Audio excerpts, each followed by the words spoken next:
დოკუმენტური ფილმები, რომლებიც ჩვენ კათოლიკოს პატრიარქს ეხება. წარმატებას გისურვებთ მეც და გრძელდება ჩვენი გადაცემა.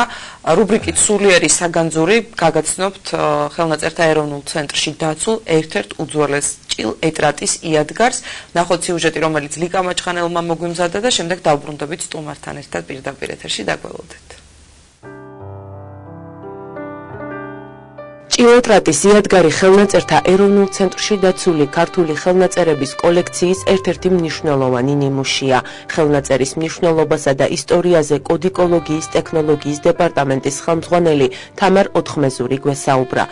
მე-19 საუკუნის ბოლოს რუსმა არქეოგრაფმა პორფირი უსპენსკიმ ამ ხელნაწერს მიაკვლია პალესტინაში, საბაწმინდის ლავრაში და ჩამოიტანა ეს ხელნაწერი პეტერბურგში. მისი აზრით ეს ხელნაწერი იყო ეთიოპური და სხვათა შორის ამ ხელნაწერის ყუაზე მან დააწერა კიდევ კოდექს ეთიოპიკუს.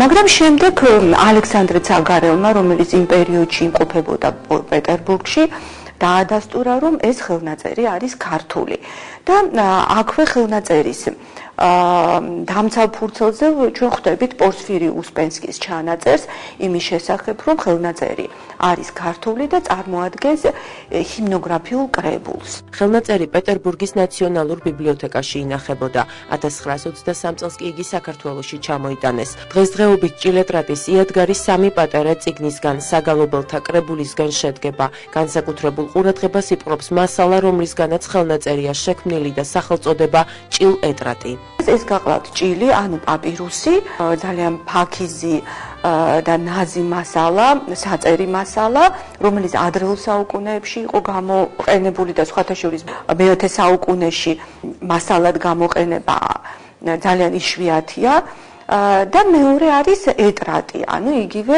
პერგამენტი და აი ეს ჭირისა და ეტრატის კომბინაცია არის ძალიან იშვიათი და აი ამ ხრივაც ეს ხელნაწერი გახლავთ უნიკალური. ეხლა რაც შეეხება ხელნაწერის დათარიღებას, იმ თავითვე გამოითქვა აზრთა სხვადასხვაობა ამ ხელნაწერის დათარიღებასთან დაკავშირებით. მოყოლებული მე-7 საუკუნიდან დამთავრებული მე-11 საუკუნემდე. რა იწვევს უპირველეს ყოვლისა აზრთა სხვადასხვაობას? ეს გახლავთ თვითონ აი ამ ხელწერის სპეციფიკა, რომლითაც ეს ხელნაწერი არის შესრულებული. ეს არის არაფორმალური ხელი, არათანაბარი ნაწერი, მთავრულისა და ნუსხურის შეერება, ძალიან ბევრი შემოკლებები და პალეოგრაფიული თვალსაზრისით ამ ხელნაწერის დათარიღება შესაბამისად ძალიან რთულდება. მაგრამ არსებობს ხელნაწერის დათარიღების სხვა ხერხებიც და აი ამ ერთ-ერთი ნიშნის მიხედვით ეს ხელნაწერი დათარიღდა მე-10 საუკუნის დასაწყისით. ეხლა რა გახლავთ კრიტერიუმი? ამ ხელნაწერის დასაწყისში პირველ გვერდზე არის ამგვარი წარწერა. უფალო შეიწყალე იოანე.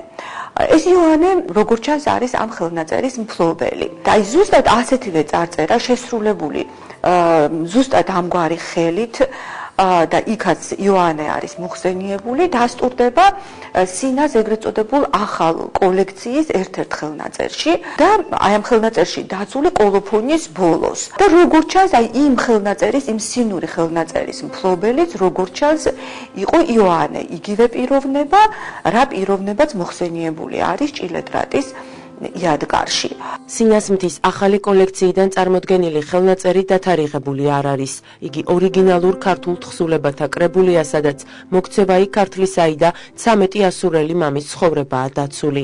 ამავე ხელნაწერში წარმოდგენილია ქართველ ეპისკოპოსთა სია. სწორედ მღვდელმთავართა ჩამონათვალის მიხედვით მოხერხდა მისი დათარიღება მე-10 საუკუნის დასაწყისით. შესაბამისად, ჭილ ეტრატის იადგარიც სწორედ ამ პერიოდით დათარიღდა.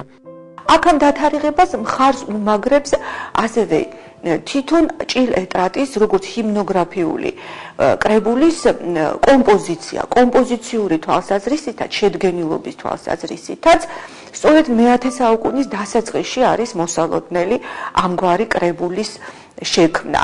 და აი ეს ორი ფაქტორი გვაძლევს დღესდღეობით იმის შესაძლებლობას, რომ ხელნაწერი დათარიღდეს მე-10 საუკუნის დასაწყისით. ჭილ ეტრატის იადგარი არის გამოცემული 70-იან წლებში აკაკი შანიძის მეთაურობით, ასევე არსებობს უძველესი იადგარის გამოცემა.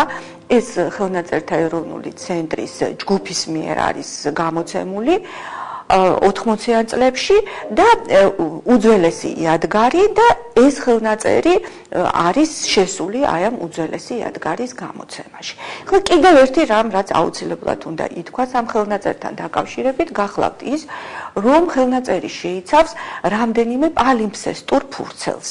აქედან 4 პალიმფსესტური ფურცელი არის ქართულ ბერძნული, ანუ ზედა ფენა არის ქართული, ხოლო ქვედა ფენა არის ბერძნული. ამ პალიმფსესტურ ფურცელთაგან 2-ს მიაკვლია გრიგოლ წერეთელმა გასული საუკუნის 20-იან წლებში და 1928 წელს არის გამოცემული სტატია გრიგოლ წერეთლისა, სადაც მას აქვს იდენტიფიცირებული ეს პალიმფსესტური ბერძნული ტექსტი და დათარიღებული არის მეხუთე საუკუნით.